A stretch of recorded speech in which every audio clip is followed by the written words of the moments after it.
Okay, sekarang ni kita berada di tepi laut, di Teluk Kumba, Pulau Pinang. Siapa kata tak ada tempat yang, orang kata apa, tempat yang nice kat Malaysia ni kalau nak datang cuti. Kat Penang pun banyak lagi tempat yang boleh dikatakan menarik juga dekat sini.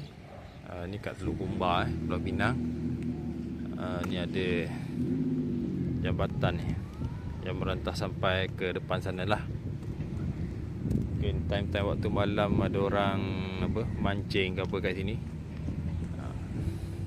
Dia punya, sekarang ni matahari dah nak terbenam, so cantik sangat lah tempat ni. Dia punya view, banyak bot banyak bot, sampan apa semua kat tepi pantai ni.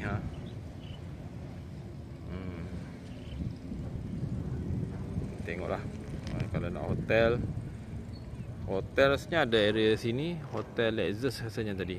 Tapi boleh carilah kat Penang ni banyak tempat hotel, banyak penginapan lah. Yang mahal pun ada, yang murah pun ada, macam-macam ada.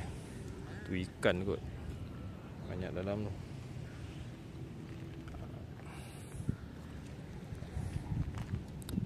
Okay, bye.